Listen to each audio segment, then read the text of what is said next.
Welcome to Elements of Mechanical Engineering Module 1. Today class about solar energy. Again we have to study two more important topic with respect to solar energy source, that is solar pond and photovoltaic cell working, construction, and what are the advantage disadvantage of these things, that is solar pond and photovoltaic cell. We call it as solar cell. So that is about one of the important energy source, because we know how to utilize renewable energy sources over non-renewable energy sources. So we'll discuss about solar pond first, then we'll move towards photovoltaic cell. As you know, the sun is largest source of renewable energy, and whatever the energy is available abundantly in nature. So in all parts of the earth, this energy you can easily accessible. So in fact it is one of the best alternative to the non-renewable energy sources, as we discussed already uh, in the last topic, that is non-renewable non-renewable energy sources as well as renewable energy sources. We have studied already what are the advantage of renewable energy sources over non-renewable source of energy. Solar energy has been one of the most important energy sources for future days, because a lot of work is going on in this area, because whatever the vehicles they are going to replace with the solar energy, because whatever the uh, petroleum based vehicle, so that we have to replace because of a lot of pollution to the atmospherics that leads to global warming, as well as some other defects to the uh, atmosphere. So that's why we have to use whatever the renewable energy sources. So one way to tap solar energy is through use of solar pond. So we have to know what you mean by solar pond, how it works, so that we have to discuss now. So solar pond is nothing but it's a large scale energy collectors. So this will collect a lot of energy from the sun. So that is with the integral heat storage for supplying thermal energy, because you will get heat energy. So that heat energy you can use it for various applications, such as process heating or water desalination, in refrigeration, drying, and power generation. Also you can use whatever the energy, so that you have to capture with the help of a solar pond from the sun. So that is about definition of solar pond. So solar pond are nothing but large scale energy collector with the integral heat storage for supplying thermal energy. So you can see here the whatever the construction of solar pond. So there will be three layers we have to make with help of salt. So that is called a brine solution, which is also called as saturated salt solution at the bottom layer. So we have to give some depth, so in such a way that whatever the depth we have to give more to the first layer, then second layer. The first layer and second layer should be almost same depth, and the surface, whatever the depth is quite lesser than these two depth. So that is first layer is about surface zone, we call it, and purely fresh water, and intermediate or gradient zone, so we call it as increasing salt water, is also called a non-convective zone. And here it is passage for cold water supply, and here you will get hot water. So and one more important thing,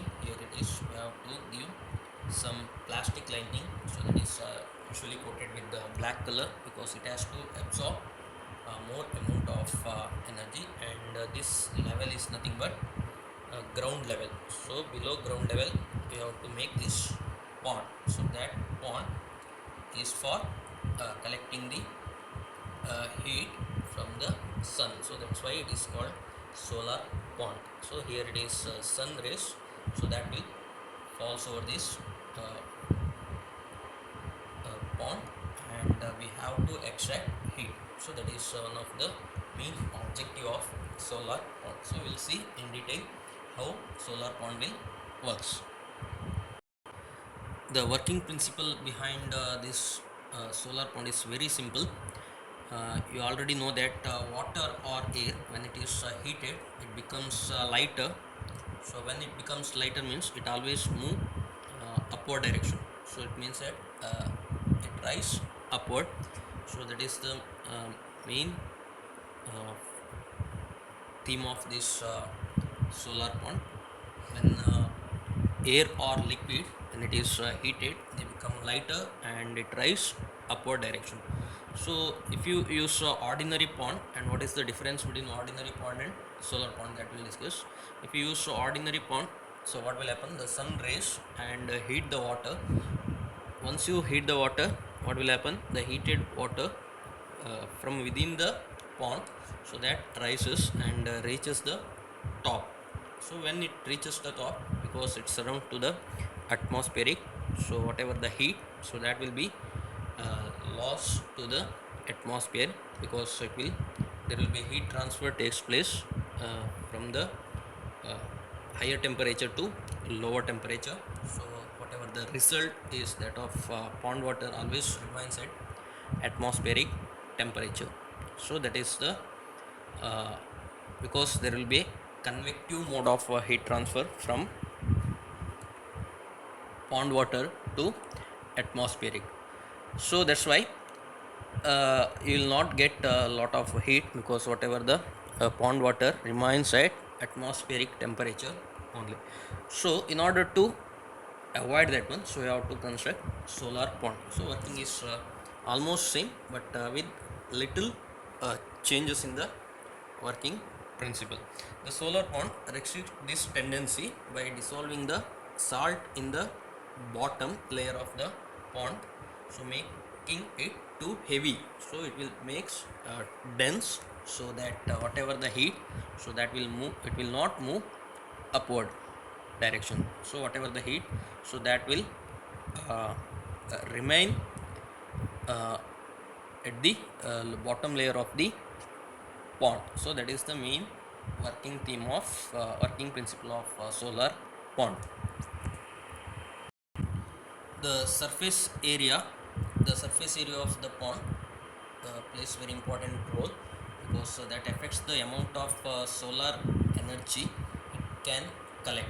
Because whatever the surface area of the pond, so that affects the amount of solar energy, so that can collect. So the dark surface at the bottom of the pond increases, because that's why they are providing a plastic lining with black color usually, because dark surface always absorb more amount of heat, so thereby increasing the absorption rate of the solar radiation. And we have to use here salt, because it is a salt mixture, because whatever the storage zone, it consists of salt. So we have to mix some of the salt, such as magnesium chloride or sodium chloride or sodium nitrate. So it should be dissolved in the water, the concentration being always densest at the bottom, because the concentration of the salt content is very high, is about 20 to 30%, and gradually decreasing to almost zero at the top, because you can see it is almost zero, whatever the percentage of the salt or concentration of the salt. So from top to bottom, the concentration of the salt should increase, and it's about 20 to 30% in the storage zone, or we call it as a first layer. So there will be three distinct layer and we already discussed. The first one is surface zone, and whatever the salt content is almost nil, so we call it as freshwater zone. And second one we call it as intermediate or gradient zone, so there will be density changes, and whatever the salt content, so that will be almost average. It should be more than surface zone and should be less than storage zone. And in storage zone, whatever the concentration of the salt is about 20 to 30%. So there will be three zones. Solar pond always consists of three zone. So there will be upper one, we call it as convective zone. So of always this is called a convective zone because there will be heat transfer takes place, convective mode of heat transfer from the liquid to atmosphere, that act as a solar collector or receiver, and in which relatively the most shallow in depth, and it is generally close to ambient temperature. Whatever the temperature is almost close to ambient temperature.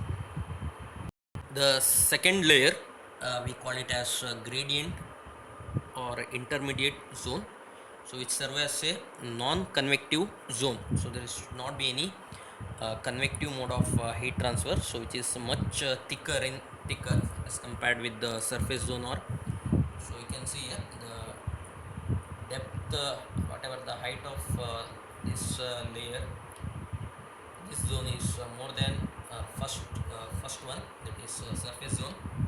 So it occupies more than half of the depth of the pond, so around half of the whatever the total depth. So this occupies, that is the second zone, we call it as intermediate or gradient zone.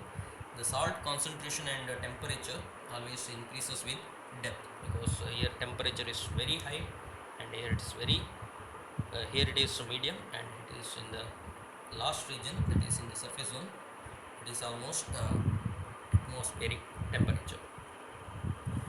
And in the first layer, that we call it as a storage zone. It's also called as a convective zone with the densest salt concentration, and it serves as a heat storage zone, almost whatever the thickness of this zone is same as non-convective zone or gradient zone. So the salt concentration and temperature are nearly constant in this zone. So whatever the temperature and the concentration of the salt is always almost constant in the storage zone. Now coming to the working of this pond, because when the solar radiation strikes this pond, what will happen? When the sun rays, when it strikes the pond, the most of the uh, energy, so that is absorbed by the surface at the bottom of the pond, because it is made up of plastic lining with the black color. So most of the energy absorbed by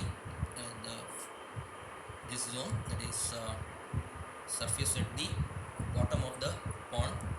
The temperature of the dense salt layer therefore increases, because when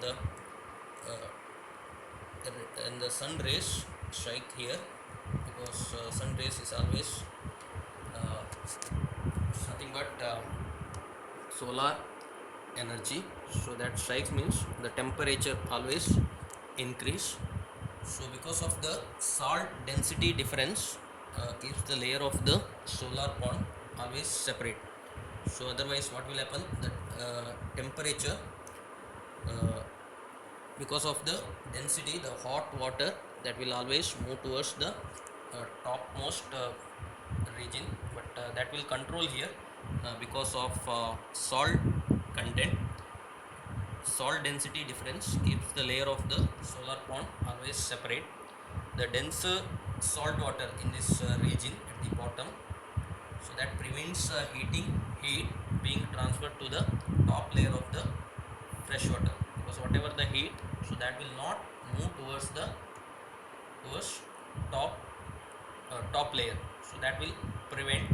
So that's why whatever the uh, mode of heat transfer, that is nothing but natural convection. So there will be three mode of heat transfer. One is conduction, second one convection, and third one radiation. So here the heat transfer is by natural convection, so that will be controlled, and that will prevent by storage zone because of salt water.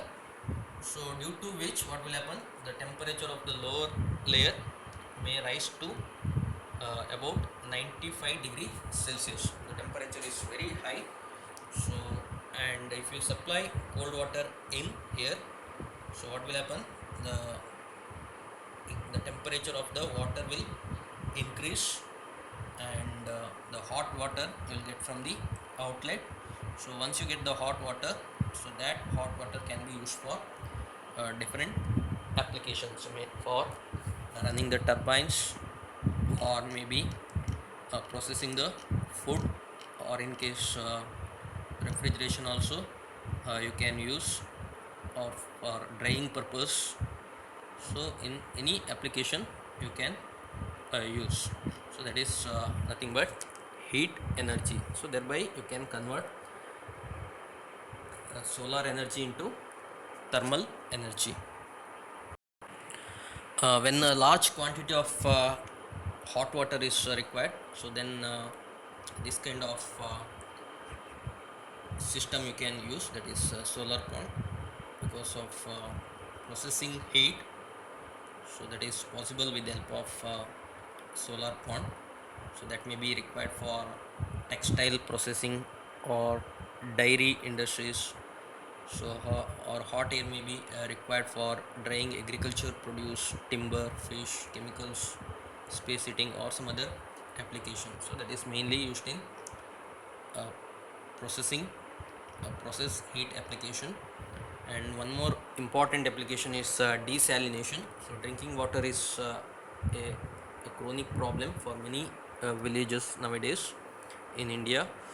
So in order to make seawater, whatever the seawater available, the solar pond can be provided cost effective solution to the uh, this problem, that is drinking water problem. So desalination is the one of the important application of solar pond.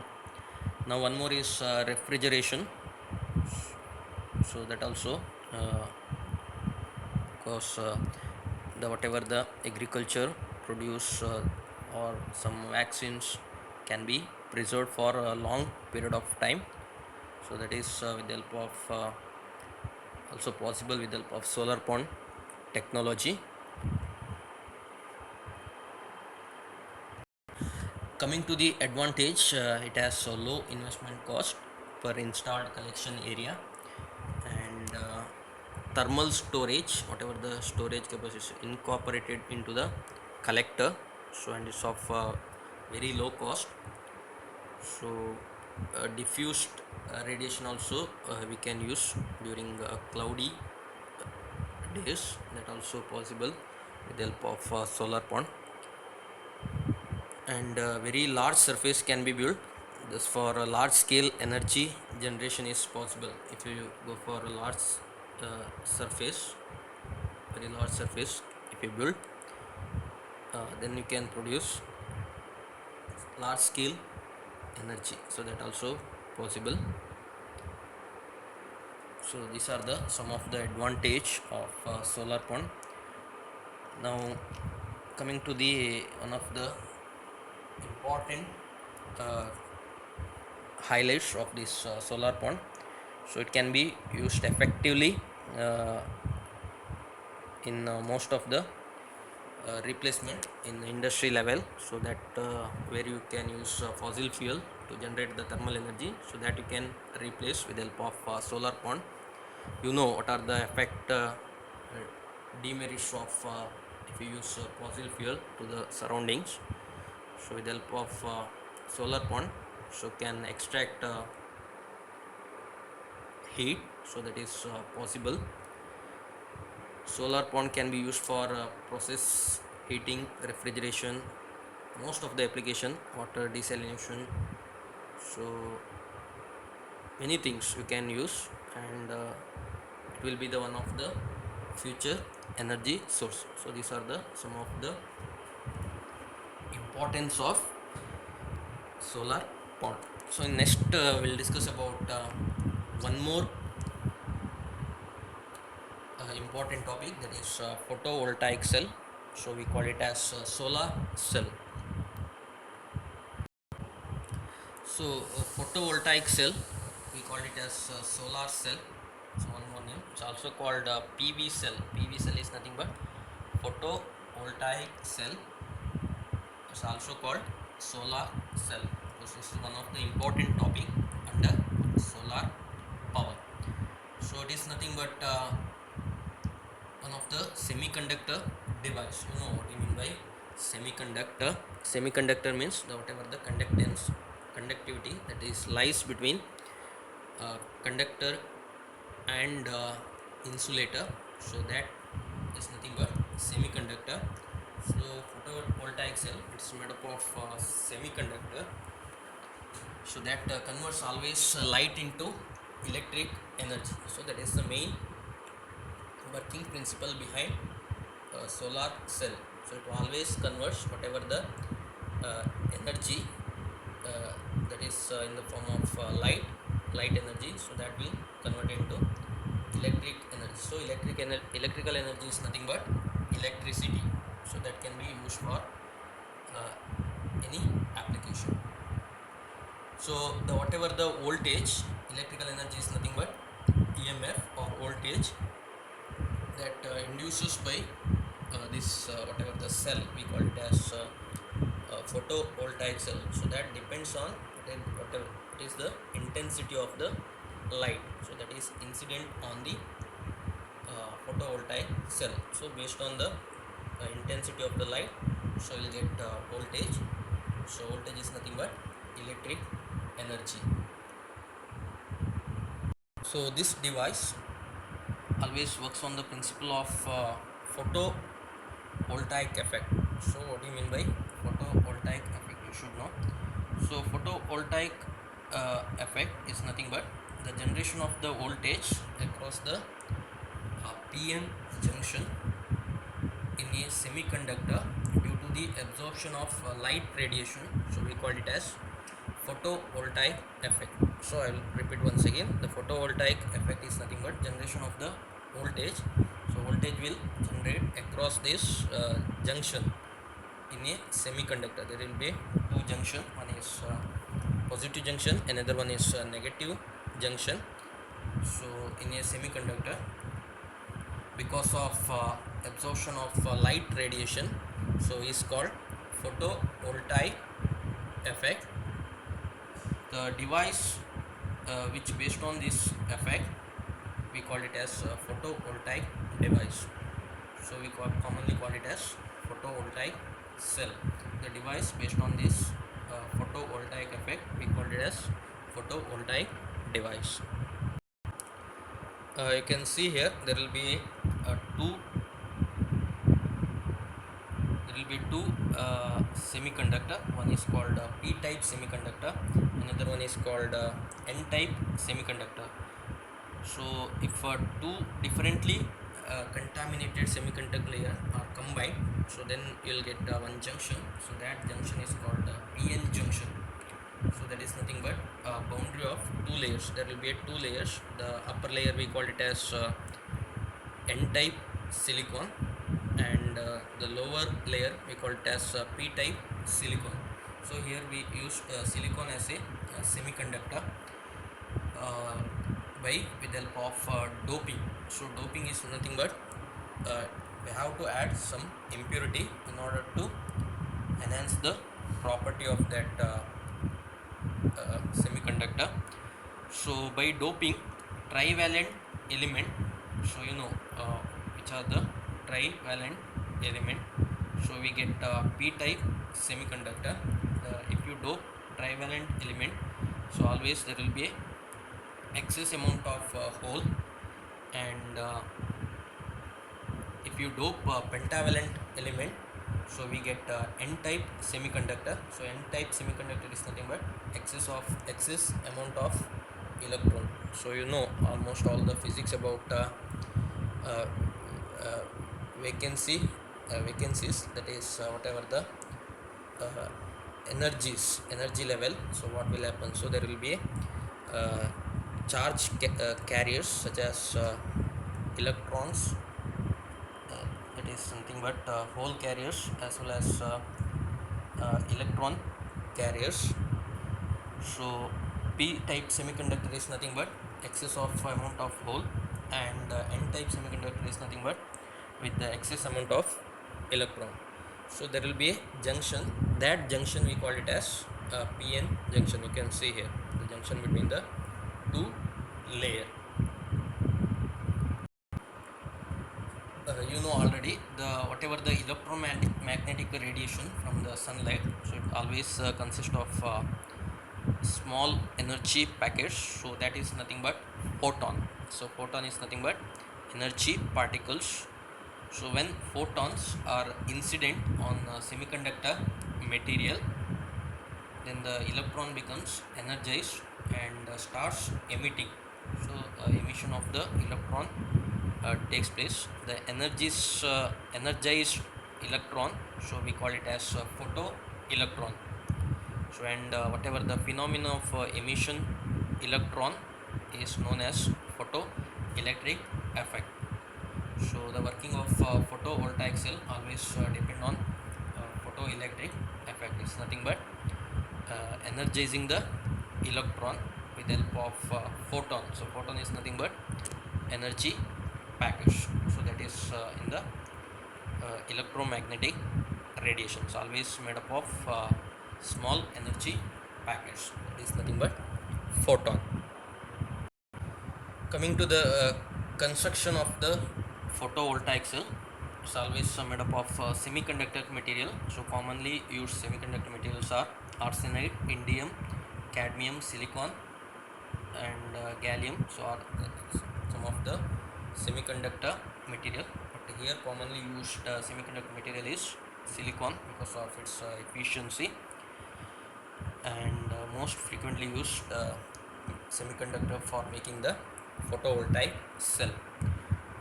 So you can see here there will be a two layer, already we discussed. The upper surface of the cell is made up of always thin. Keep in your mind, the whatever the layer, usually upper layer is always exposed to sun, that we have to make a thin layer. So that is of n type material, so that light can easily enter into the material. So that is possible if you make a thin layer, and the one more layer that should be thick as compared with the topmost layer. So metal rings are placed around p type and n type materials, which act as their positive and negative output terminals. So that we have to construct, that is nothing but we have to make two terminals. One is output, one is for negative and one is for positive. Coming to the working principle, what will happen when the sunlight strikes the top of the cell? It's nothing but negative type of semiconductor. Silicon is nothing but thin layer. So the glass plate is covered. So that is nothing but in order to avoid the heat losses. So there will be a glass plate, so that scatter them over its surface. So what will happen because of striking of the sunlight? So it consists of photon, it's nothing but light energy. So that will strike the thin n type silicon. So why we have to make thin? Because it has to, whatever the light, it has to penetrate through this layer, and it has to reach pn junction of the semiconductor. So PN junction is nothing but the junction between the two layer. So that is positively charged layer and negatively charged layer. So the semiconductor absorb photon. So whatever the light energy consists of energy package. So it's nothing but photon. It's nothing but the light energy. The semiconductor will absorb this photon and it will energize because of this phenomenon. So it creates free electron. So what will happen because of free electron? So there will be a electric field builds near the PN junction.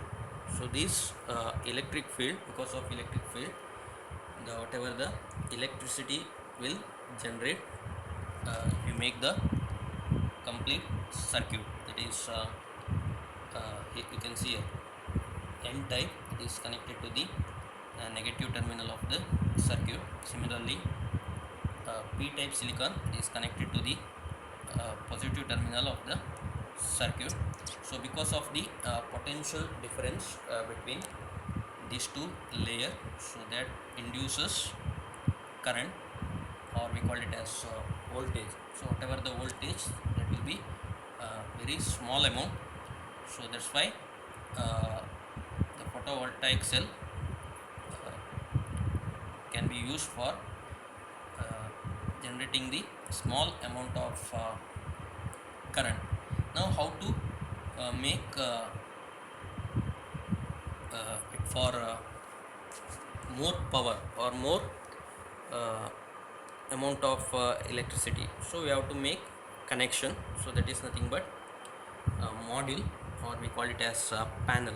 So if you connect more number of photovoltaic cell, it's nothing but module, or we call it as a solar panel. Still, if you want more number of power, so then what you have to do, you have to connect more number of module. So that is called array. Array is nothing but connection of the, it may be connection of more number of module is nothing but array. Similarly, connection of more number of photovoltaic cell, we call it as module or solar panel. So working of PV cell or a photovoltaic cell is very simple. You know, the when the light incident on the semiconductor material, so maybe pass or reflected through it. So what will happen? So you know what are the properties of semiconductor? Semiconductor material always more efficient for converting light energy into electric energy. When the semiconductor material absorbs whatever the light from the sun or solar, the electrons of the material starts emitting. So electron of the material starts emitting. So this happens because of light consists of a small energized particle, we call it as photon. When the electron absorbs photon, so they become energized and start moving into the material. So because of the effect of an electric field, the particle move only in one direction, so and develops current or voltage. Semiconductor materials have the metallic electrode through which current goes out of it. So that is the working of PV cell, or we call it as solar cell, or we call it as photovoltaic cell. Coming to the advantage of this cell, it is clean. You know what is the energy used for this type of cell is solar energy. So that's why it is clean and non-polluting. So there is no any harm. It is always advantage because of clean, and it will not produce any uh, pollution to the atmospheric. That's why it is clean and non-polluting. It is of renewable energy. You know what are the advantage of renewable energy, and it will not produce any kind of noise. So whatever the operation is silent. If you use petroleum based in vehicle and all, it produces a lot of noise, and whatever the maintenance also quite easier here, that is maintenance of the photovoltaic cell, and it has a long life compared to other type of cell. So whatever the fuel cost, that is not required for this one, because whatever the energy, so that is available freely, and there is no any fuel supply problems, because whatever the uh, light energy, so that you'll get from the sun continuously. Some of the disadvantage part, the one thing is solar power you cannot be obtained in the night time, so that's why this is one of the major drawback of the if you use solar power. And coming to the solar panels, which are expensive, that's why it requires more cost, and whatever the energy, so that also not be stored in most of the batteries, and whatever the air pollution, and whether can affect the production of electricity, so that is that will comes under advantage. There is no any air pollution, and these are the some of the disadvantage of solar cell or photovoltaic cell. This is about photovoltaic cell. So next class we'll discuss about some of the important topics with respect to some other energy sources, such as hydel energy, nuclear energy, and wind energy. So that we'll discuss in next class. Thank you. On and on.